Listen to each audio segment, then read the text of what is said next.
特別イベントとして怠け者トークを開催いたします。それでは早速怠け者トーク始めていきたいと思います。さあ皆さん、国際怠け者の日って何だかご存知ですか？初めて聞いた方も多いかと思います。国際怠け者の日とは、怠け者の生態とその生息地を知ってもらい、さらに怠け者だけではなく他の生物や環境に対する意識を高めてもらおうという日として、毎年10月の第3土曜日が国際怠け者の日として制定されています。なので今日はこの怠け者トークを通じ、皆さんに少しでも怠け者に興味を持っていただけたらなと思います。この子は女の子の怠け者、名前をマロロと言います。みんな怠け者って顔が結構まん丸な子が多いです。でもマロロは楕円形で目が離れているのが特徴です。今日は熱帯の森にコマくん出ているので、ぜひ皆さん後で見比べてみてください。さあ早速ですが、皆さん世界に怠け者って何種類いるかご存知ですか？実は世界には全部で6種類の怠け者が生息しています。大きく分けると、前足の爪が2本の二指怠け者科と、前足の爪が3本の三指怠け者科に分けられます。二指怠け者科にはこの二指怠け者とホフマン怠け者、三指怠け者科にはのど茶三指怠け者とのど白三指怠け者、たてがみ怠け者、ひぐみ三指怠け者の4種類がいます。この6種類の中で日本の動物園で見ることができるのはこの二指怠け者だけとなります。二指怠け者は先ほど説明した通り、前足の爪が2本なのが特徴的です。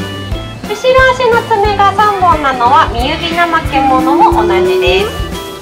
また三指と二指の違いとして大きな違いが顔の模様です。二指怠け者、ご覧の通り特に特徴的な模様はありません。ですが三指怠け者はパンダのような模様が入ってます。よくアニメに出てくるのはその三指怠け者ですね。ズートピアに出てくるフラッシュなんかも三指怠け者です。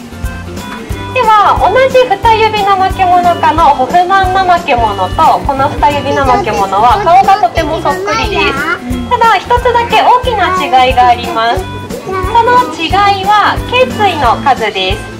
頸椎っていうのはこの首の骨のことなのですが、哺乳類は人も首が長いキリンもみんな基本的に頸椎の数は7個です。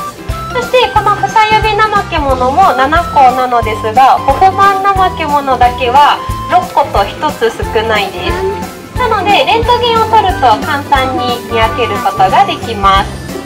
また三指怠け者は頸椎の数が8から10個と言われていて、もうこの時点でなんだか怠け者って面白いなって思いますよね。ちなみに日本の動物園でも過去に三指怠け者飼育されていたことがあるのですが、三指怠け者は二指と違って食べる餌が限られているので、飼育がかなり難しく長期での飼育はできていません。そのため日本で現在見ることができるのはこの二指怠け者だけとなります。二指怠け者は南アメリカ北部に生息をしており、食事や睡眠、出産など一生のほとんどを木の上で過ごします。唯一地上に降りてくるのは排泄の時ぐらいと言われています。この長いかぎ爪はこうやって木にぶら下がるのに特化した特徴となっているので、地面を歩くのはとても苦手です。地面を歩くときはほふく前進のような形で歩くのですが、これ YouTube とかで調べると出てくるので、ぜひ皆さん見てみてください。結構面白いです。怠け者の寿命は野生下だと10年から20年、飼育下だと30年ほどと言われています。二指怠け者は草食性に近い雑食で、野生下だと木の葉や木の実、果物などを食べています。動物園ではレタスや人参などの野菜を与えることが多いのですが、那須動物王国では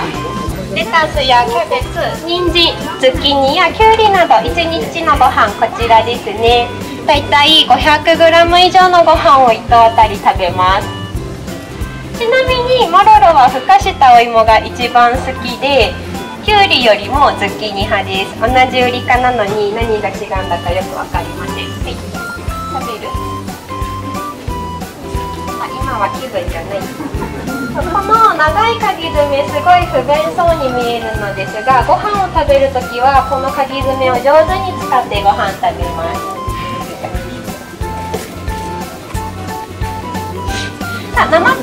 といえば動きがゆっくりなのがイメージされますよね、皆さん。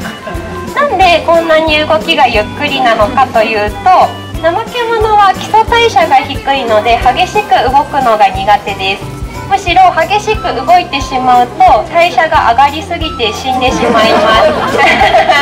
かわいい。こんなところもかわいいポイントです。な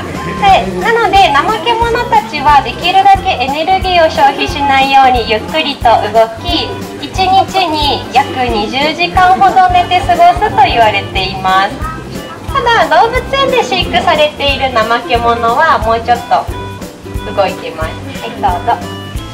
食べる。で、意外と咀嚼早いんです。これもかわいいポイントで、野生下の怠け者だと1日に葉っぱ8枚で過ごせるっていうのを聞いたことある方もいるかと思います。ですがこれはあくまでも最低ラインになるので、動物園で飼育されている子たちはしっかりと1日にたくさんのご飯を食べます。また排泄が週に1回と言われているのも少量のご飯をしか食べていない野生下の怠け者だけで、動物園で飼育されている子たちは 2,3 日に1回、多い時は毎日排泄をします。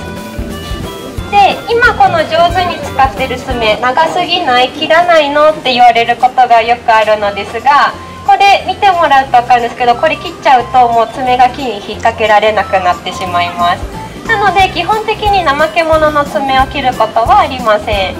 ただたまに曲がってしまったり割れてしまった時は切るのですが、もうニッパーを使わないと切れないぐらいとても硬い爪をしています。次に注目してほしいのは毛です。普通の哺乳類と何か違うの皆さん気づきますか？さあ何でしょう？正解は毛の流れてる向きです。他の哺乳類は背中からお腹に向かって毛が生えています。ですが怠け者はお腹から背中に向かって毛が生えています。これはこんな風にぶら下がって生活をしている怠け者たちは、雨が降った時にこの向きで毛が生えていることによってゴミが落ちる仕組みになっています。なのでこんな風に他の哺乳類とは違う向きに生えている。ちょっと落ちてるよ。ずっとぶら下がっていて疲れないのって聞かれることがよくあるのですが、怠け者結構筋肉質なので筋肉はたくさんあります。またぶら下がっている状態なのは移動している時だけで、休む時は基本的にお尻か背中をつけた状態で休みます。たまにぶら下がったまま寝る子もいるのですが、そんなに長時間はその体勢では出ません。なのでぶら下がっていても疲れることはありません。では続いて顔を見ていきましょう。はい、かわいいです。じゃなくて、かわいいじゃなくて、表情がすごい柔らかいと思いませんか？怠け者ってすごいニコニコしてる顔だったり、穏やかな表情の子が多いと思います。実はこれ、怠け者には表情筋がないので、こういう顔になっています。なので、笑いたくて笑っているわけではなくて、表情筋がないために穏やかな顔をしている子が多いのが怠け者の特徴です。ちなみに怠け者の耳、皆さんどこにあるかご存知ですか？